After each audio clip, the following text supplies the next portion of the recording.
दिनों में मैं कई अस्पतालों में भी गया। ऑक्सीजन के नए प्लांट्स लगाए जा रहे हैं, ऑक्सीजन कॉन्सेंट्रेटर्स, ऑक्सीजन के सिलेंडर्स और ऑक्सीजन के स्टोरेज टैंक्स, कई सारी तैयारियां तीसरी लहर को लेके की जा रही है।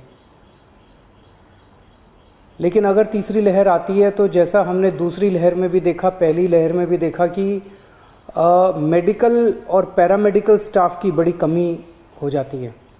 उसको ध्यान में रखते हुए सरकार ने एक बहुत बड़ा एम्बिशियस प्लान बनाया है। 5000 हेल्थ असिस्टेंट्स तैयार करने का। इनको टेक्निकल भाषा में कम्युनिटी नर्सिंग असिस्टेंट्स कहते हैं। तो 5000 युवाओं को ट्रेनिंग दी जाएगी, 2-2 हफ्ते की ट्रेनिंग दी जाएगी।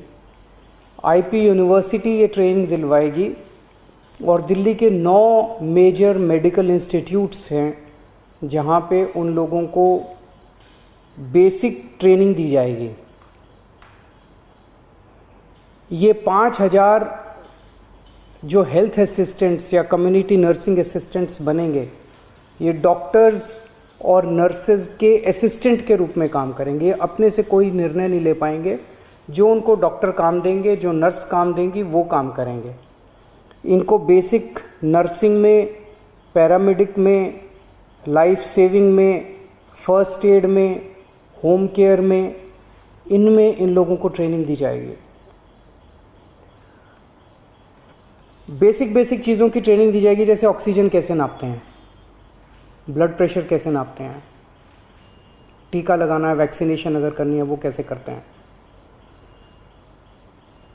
पेशेंट केयर में डायपर चेंज करना, catheter, bed pan, sample collection करना है, कॉन्सेंट्रेटर कैसे काम करता है, सिलेंडर कैसे करते हैं, मास्क कैसे लगाना है।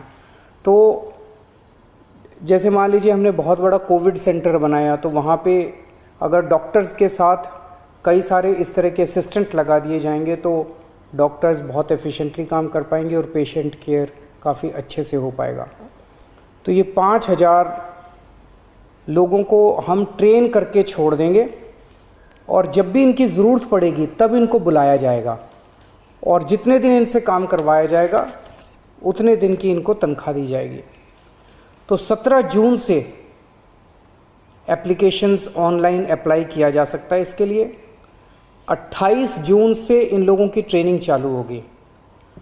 500 के बैच में ट्रेनिंग होगी। एक बैच 500 लोगों का होगा, 2 हफ्ते की ट्रेनिंग होगी और 2 हफ्ते के बाद फिर दूसरा बैच चालू हो जाएगा और टोटल 5000 लोगों को ट्रेनिंग दी जाएगी। इसके लिए 12वीं क्लास पास जो लोग हैं वो एलिजिबल हैं। 12वीं क्लास से ज़्यादा जिन्होंने भी किया हुआ है, 18 साल की उम्र होनी चाहिए और first come first served basis पे लोगों को लिया जाएगा। मैं समझता हूँ इससे हमारी जो तैयारी है थर्ड वेव की, इसको काफ़ी मजबूती मिलेगी और मैन पावर तैयार होगी अगर थर्ड वेव आती है तो। मैं फिर से उम्मीद करता हूँ भगवान से कि थर्ड वेव ना आए, लेकिन इंग्लैंड से, यूके से जो खबर आ रही है कि वहाँ पे थर्ड वेव आ गई है, तो हमें भी दुनिया भर में जो डेवलपमेंट्स हो रहे हैं उनको ध्यान में रखते हुए अपनी तैयारी में किसी तरह की